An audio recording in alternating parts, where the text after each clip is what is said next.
اور حج کا جو احرام ہے اس سے وہ احرام پہنے ہوں گے، اس کے بعد 2 رکعت نماز نفل ادا کیے ہوں گے۔ اب دیکھیے احرام ایک ہے، اس کے پہننے کا طریقہ بہت۔ بندہ جب نماز 2 رکعت نماز حج کی نیت یا عمرے کی نیت سے جب وہ 2 رکعت نماز نفل ادا کرے گا تو احرام کو سر پہ رکھے گا، اس طرح سر ڈھک کے وہ نماز پڑھے گا، یہ 2 رکعت۔ اور جیسے کہا السلام علیکم ورحمۃ اللہ، السلام علیکم ورحمۃ اللہ، اب احرام یہاں، اب سر کھل جانی چاہیے۔ اب وہ وہاں سے حج یا عمرے کے لیے کرے گا، اب سر نہیں ڈھکنی چاہیے، اب ننگے سر۔ اب کچھ لوگ کہتے ہیں کہ چلو یہ بہت لمبی بات ہو جائے، کچھ بات ہے کہ ساتھ پڑھ لیتا ہوں، میری ٹرین بھی ہے آج نا وہ۔ تو میرے پیارے بھائی، پیغمبر اعظم صلی اللہ علیہ وسلم کے پیارے دیوان سارے تھے، تو میں عرض کر رہا تھا کہ اللہم صلی علی سیدنا مولانا محمد علیہ وسلم صلاۃ و سلام علیہ۔ اب یہاں پر نیت کیا، دعا کیا، اب دعا کرنے کے بعد حاجی خانہ کعبہ شریف کی طرف جانے لگا۔ کچھ دور تو ہو سکتا ہے ٹرین کا بھی سفر کرے گا، کچھ دور بس کا سفر کرے گا، پیدل کا سفر کرے گا، اور اس کے بعد دیکھتے دیکھتے حدود حرم میں پہنچ جائے گا۔ حدود حرم ان دنوں کم و بیش 5 کلومیٹر میں ہے، خانہ کعبہ جو ہے وہ کم و بیش 5 کلومیٹر میں ہے۔ حج کے درمیان طواف زیارت کے درمیان سمجھ جائیے کہ 5 کلومیٹر نمازیوں سے بھر جاتی ہے، سبحان اللہ۔ اب حاجی مسجد حرام میں جانے جا رہا، آہستہ آہستہ آہستہ۔ اس وقت حاجی جب خانہ کعبہ کی طرف چلنے لگتا ہے، خانہ کعبہ کی جانب قدم بڑھاتا ہے تو خوشی سے اس کی آنکھ ڈبڈبائی ہوتی ہے۔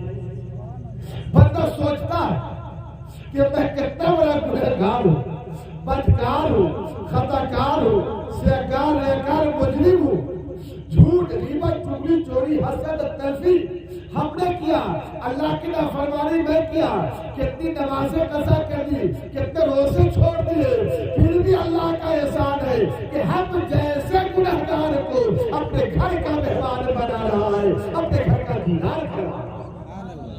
اور بندہ آہستہ آہستہ صدا ہے لبیک اللہم لبیک، لبیک لا شریک لک لبیک، ان الحمد والنعمت لک والملک لا شریک لک، لبیک اللہم لبیک، لبیک لا شریک لک لبیک، ان الحمد والنعمت لک والملک لا شریک لک۔ بندہ پڑھتا رہتا ہے، اللہ میں حاضر ہوں، اللہ میں حاضر ہوں، اللہ میں حاضری کے لیے آیا ہوں، اللہ میں تیری بارگاہ میں حاضر ہوں، اللہ تیرے خاص گھر کے میں حاضر ہو رہا ہوں۔ بندہ حاضری کی صدا لگاتے ہوئے، لبیک کی صدا لگاتے ہوئے جاتے جاتے حدود حرم میں نکل جاتا ہے، پھر حرم شریف میں نکلتا ہے، پھر اس کی جاتے جاتے وہ بلڈنگوں کو کراس کر کے اس کی نگاہ اب خاص خانہ کعبہ پہ پڑ جاتی ہے۔ حضور فرماتے ہیں خانہ کعبہ پہ نظر پڑنے کے بعد حاجی کو دعا کرتا ہے، اللہ اس دعا کو قبول فرمائے گا۔ اور یاد رکھو اللہ توفیق دے، اور جب آپ کا جانا ہو خانہ کعبہ پہ پہلی نظر پڑے تو یہ مت دعا کیجیے گا کہ میں مالدار بن جاؤں، میری بیٹی کو نوکری لگ جائے، میرے بیٹا کروڑ پتی بن جائے، بلکہ پے کرے اس کو رسالت، پروانہ شب نبوت، مجدد دین و ملت حضور اعلیٰ حضرت امام احمد رضا خان علیہ رحمت رضوان ارشاد فرماتے ہیں کہ جب کعبے پہ پہلی نظر پڑے تو نہ دولت کی دعا کرے، نہ صحت کی دعا کرے، نہ بیٹے کے لیے دعا کرے، نہ بہو کے لیے دعا کرے، نہ کروڑ پتی بننے کی دعا کرے، بلکہ یہ دعا کرے کہ اللہ عز و جل تو میری ساری زندگی کی دعاؤں کو قبول فرما لے۔ اے اللہ ہم تو رکسیہ میں دعا کیے، ہم تو شاہجہاں میں دعا کیے، ہم تو اجمیر میں دعا کیے، جو کچھوچا میں دعا کیے، جو عیدگاہ میں دعا کیے، جو میلاد میں دعا کیے، جو جوانی میں دعا کیے، جو لڑکپن میں دعا کیے، جو بڑھاپے میں دعا کیے، جو فاتحہ میں دعا کیے، جو ہم میلاد میں دعا کیے، اے اللہ میری ساری دعائیں قبول ہو جائے. یہ دعا ہے، یہ وہ دعا ہے جس میں ہر دعا قبول کے منزل کو پہنچ جائے گا. میرے پیارے بھائی، پیغمبر اعظم صلی اللہ علیہ وسلم کے پیاری دیوار اور خانہ کعبہ کی زیارت ہوتی ہے. ہمیں لگتا ہے کہ شاید ہی کوئی ایسا مسلمان ہو جس کے آنکھ سے آنسو نہیں نکلتا. ورنہ میرے تکیہ کے ایک حاجی صاحب ہے، حاجی صاحب، وہ کہا کرتے کہ پھر صاحب میں دیکھا ہوں کہ جس طرح بیٹی جب میکے سے آتی ہے تو وہ اپنے ماں سے لپٹ کے روتی ہے، ویسے ہی میں دیکھتا ہوں جب دنیا سے مسلمان آتا ہے کعبے کے غلاف کو پکڑ کے رونا شروع کر دیتا.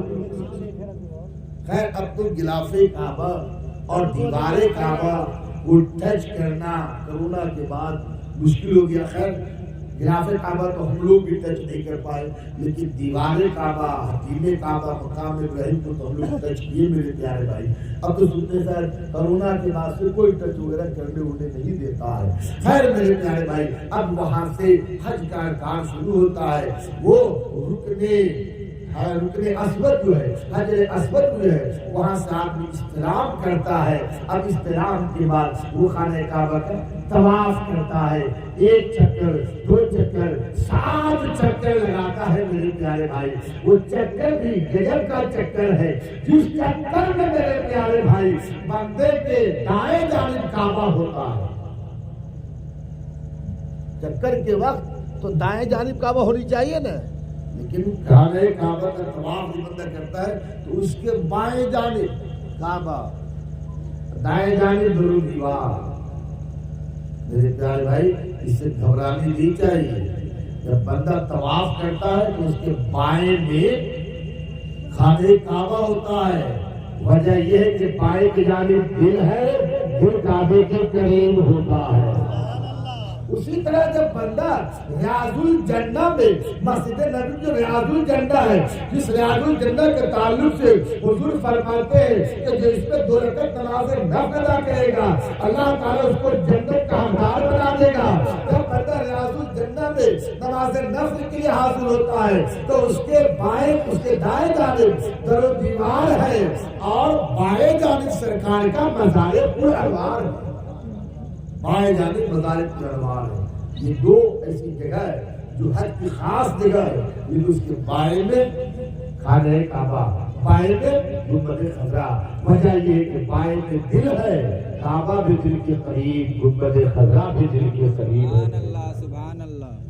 پھر طواف کرتا ہے، پھر مقام ابراہیم کی زیارت کرتا ہے، وہاں پہ 2 رکعت نماز پڑھتا ہے، آب زمزم پیتا ہے، پہاڑ صفا اور مروہ کی سعی کرتا ہے. اس کے بعد حلق یعنی بال مڑوا لیتا ہے.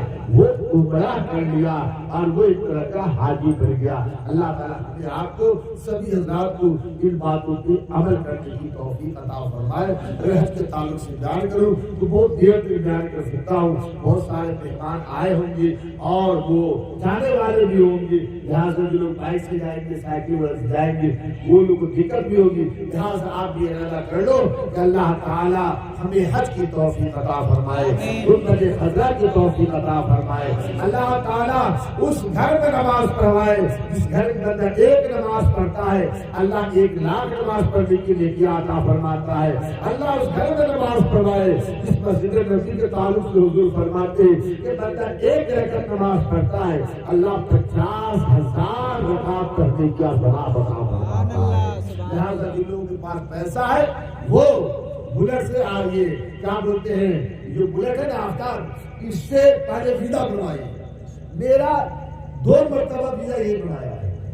اتنے شاہی مسجد بیٹھے ہوئے تھے، مذاقی بات میں کہا کہ پیسہ آدھار کارڈ دیجیے، ویزا بن گیا 2013 میں. یہ آفتاب بنایا تھا ماشاء صاحب دن کا لڑکا، سمجھا کہ نہیں؟ میرا ویزا بنا دیا.